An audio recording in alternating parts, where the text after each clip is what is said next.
say there's some, hypothetical customer who comes to you for actual advice on a tip or two on managing their big data application. Is there some advice you give that poor misguided soul? I mean, they're lost. There's so many numbers, so many conclusions. What's simple? How would you simplify it down for them? Well, unfortunately, big data has become used as the hype word for everybody that does anything with data.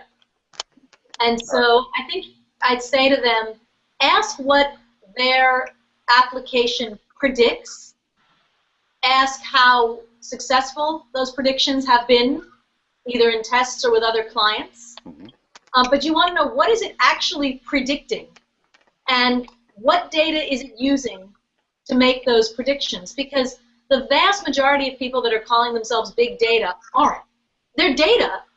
And the What's the dividing line there? Who are the people who are calling themselves big data but who really aren't?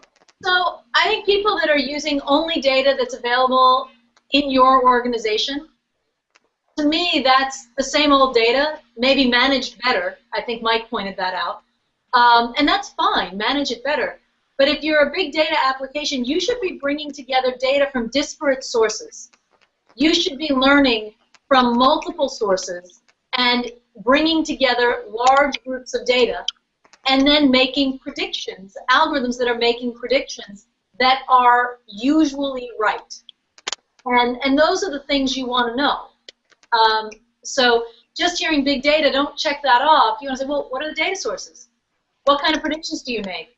How does your system learn and tune? How do I tune your system? And those are the sorts of questions to get just a layer below the hype and below people saying, we use Hadoop or we use Spark. Like if you're not a technology architect and not going to be able to go deep into the trade-offs between the different systems, or you really shouldn't have to, then those are the questions I would ask. Donna, what advice would you give someone if they felt they were sort of floundering a little bit, or not? How would you simplify the process down a little bit? Yeah, well, there's a couple things I think that have emerged after listening to all of the other folks on the call here. I think, the first one, again, is I keep going back to it, but, understand what it is, the problem is you're trying to solve. And in that way, look at where there are actual patterns emerging in terms of the use cases that customers have they're being successful. So I think somebody else mentioned, I think it was Mike, about offloading a data warehouse, right? That's something we've seen now for the last couple of years, that's where people have used successfully. They see a reduction in cost. Okay, logical place to start. Maybe not for every organization, but that's something, if that's where your needs are driving to, there are plenty of people you could go to and learn from and see how they implemented that particular solution. So, I mentioned before, kind of understanding customer behavior, this idea of a customer 360, where maybe you've got some data that's in Hadoop, and now you're able to bring that in with some operational data and get a better view of your customer, prevent churn. So I think it's really being kind of practical about understanding the real business use cases out there and who's been successful with them.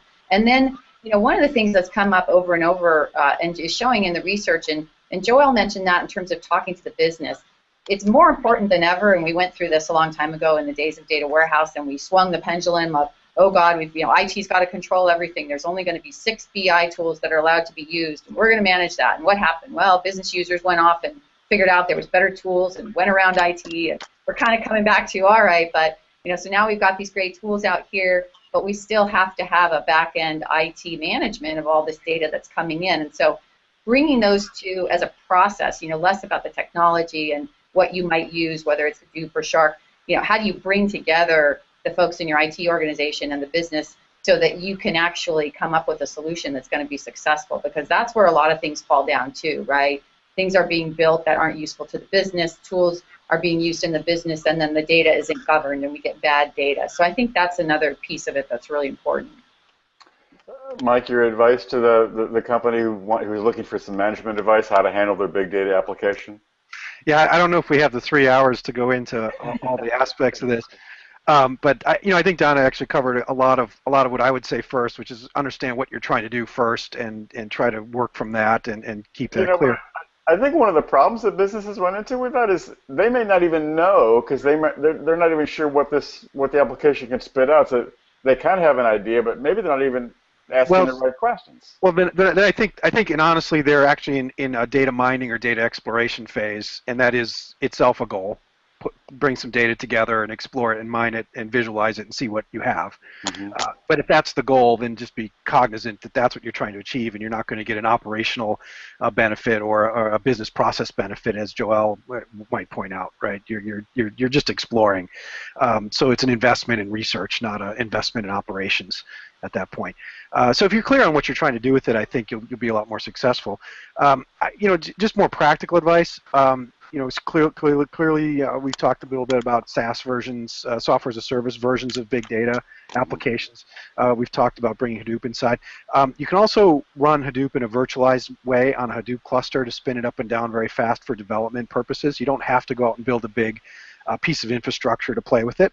You can even run Hadoop on your laptop, and I've got a couple versions actually running on mine here in virtual boxes. So it's not something you have to go to play with and go build big things. But wait, what's the practical value of running Hadoop on your laptop? Well, you learn the management of it. You learn what some of the constructs about how it operates, and you start to figure out what exactly it might be good for when you do scale it up. If you're starting out there versus going out and buying a 10 node cluster, 100 node cluster from Dell and getting the racks moved in and going, oh my gosh, what do I do with this now? I got to use it because I bought it, right? And my VP says, do we have a big data solution? And I say, yes, it's over there, but no one really knows what it's doing. So that's just a words. I also just I'll throw in something here too. Is I think part of Hadoop happened because servers got cheap. CPU got cheap, disks got cheap, servers got cheap, and it was easy to scale them out. So you could create software like Hadoop that took advantage of that to solve new classes of problems. One of the things to sort of look for next on the horizon is what happens when memory gets cheap enough. You start to see in-memory solutions coming and more memory-oriented things happening even around Hadoop itself. So if you want to look forward a little bit, you might look at that.